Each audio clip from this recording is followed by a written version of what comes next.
Στο παρελθόν η ίδια είχε προσπαθήσει να αλλάξει την ταυτότητά της και όλα αυτά σε μια περίοδο τώρα που έχουμε συλλαλητήρια σε Αθήνα και Θεσσαλονίκη, εμείς συναντήσαμε τη Ζωζό Τσαπουτζάκη και τελικά τι θα κάνει? Θα πάει από 26 Σεπτεμβρίου που ξεκινάνε οι διαδικασίες να κάνει αλλαγή στην ταυτότητά της? Μάλιστα, ούτως ή άλλως ίδια είναι όλα αυτά τα χρόνια με τη φωτογραφία. Δηλαδή, θεά, πάμε να τη δούμε. Καλό. Ποια είναι η γνώμη σας για τις νέες ταυτότητες? Δεν με ενδιαφέρει. Ό,τι και να κάνουν δεν με ενδιαφέρει. Δεν σας ενδιαφέρει? Όχι. Ούτε τις συναλλαγές και πολλές δεν κάνω. Δεν χρειάζεται. Δεν τη βλέπω να πάει έτσι όπως μίλησε. Κοιτάξτε, για να μπορέσετε να καταλάβετε τη Ζωζό πρέπει να ζήσετε λίγο μαζί με τη Ζωζό. Δηλαδή να είστε έχουμε μείνει μαζί της, αλλά την γνωρίζουμε, την έχουμε φιλοξενήσει. Ναι, αλλά πρέπει να τη δείτε ας πούμε στις φιλικές στιγμές. Ναι. Είναι φίλοι σας, έτσι δεν είναι? Τι είπατε? Είναι πολύ καλή σας φίλη. Θα πάει για ταυτότητα γιατί δεν τη βλέπω να πηγαίνει. Ποτέ δεν θα πάει για ταυτότητα και δεν έχει ταυτότητα η Ζωζό. Όταν κάνουμε κάθε χρόνο τα γενέθλιά της δεν μιλάμε ποτέ για την ηλικία. Ναι, αλλά ταυτότητα δεν έχει. Εντάξει, δεν υπάρχει. Έχει ταυτότητα. Έχει ταυτότητα. Την έχει δει κάποιος ταυτότητα? Μπροστινή όψη μόνο, όχι πίσω. Υπάρχει άνθρωπος που δεν έχει ταυτότητα. Αλλά ο τρόπος που απάντησε είναι πολύ έξυπνος τρόπος.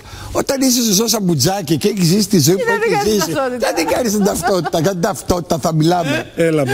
Έτσι δεν είναι? Ωραία απάντηση, εντάξει. Ήταν έξυπνη η απάντησή της. Δεν την κάνω εγώ την ταυτότητα. Εγώ είμαι Ζωζό Τσαπουτζάκη. Εγώ είμαι πάντα η Ζωζό. Δεν τελειώνει η Ζωζό. Αν σας δείξω ένα βιντεάκι από το τραγούδι ακαπέλα που έκανε στο σπίτι μου στη γιορτή μου η Ζωζό, θα πείτε. Γιατί με το φέρετε να το δούμε? Θέλετε να το δούμε? Κάποια άλλη στιγμή. Αν με αφήσει η Ζωζό, γιατί είναι και τα προσωπικά δεδομένα. Αν δείτε το τραγούδι που κάνει ακαπέλα, θα πείτε αυτή είναι αρτίστα. Πάει, τελείωσε.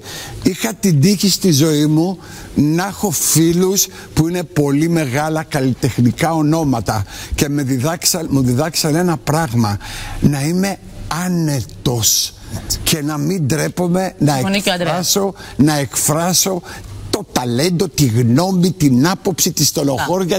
Αυτό το πράγμα μου διδάξανε. Θα σας πω κάτι που δεν το ξέρετε. Είχαμε καλέσει τη Ζωζό για τα Χριστούγεννα μαζί με τον Πύρο. Ο Πύρος είναι ο σύντροφος της Ζωζός εδώ και πολλά χρόνια. Λοιπόν, ναι, ο σύντροφός της είναι φοβερός τύπος. Την είχαμε καλέσει λοιπόν 9.30 ώρα. 10 και 4 δεν υπήρχε η Ζωζό ούτε ο Πύρος. Ήρθε πρώτος ο Ρουβάς ή η Ζωζό? Ο Ρουβάς είναι πολύ μικρότερο. Λοιπόν, οπότε λοιπόν 10 και μισή χτυπάει το κουδούνι. Ανοίγουμε την πόρτα και βλέπουμε μια στάρ δεκαετίας 30 μαζί με έναν κύριο δεκαετίας 30 επίσης ντυμένο να μπαίνουν μέσα στο σπίτι. Είχαν κάνει κόνσεπτ. Ναι, είχαν κάνει ολόκληρο κόνσεπτ. Αυτή είναι η Ζωζό τώρα. Μου μιλάτε για ταυτότητα για τη Ζωζό. Πάντα ζωντανή και λοιπόν, θα δούμε σε λίγο κι άλλα για τη Ζωζό Τσαπουτζάκη, γιατί μας έδωσε και μια πολύ ωραία συνέντευξη σε πολύ λίγο. Όμως θέλω σε αυτό το σημείο μαζί με το Χάρη να περάσουμε στα τηλεοπτικά μας, μιας και το Σαββατοκύριακο είχαμε πολλές πρεμιέρες, Χάρη. Βεβαίως. Και μια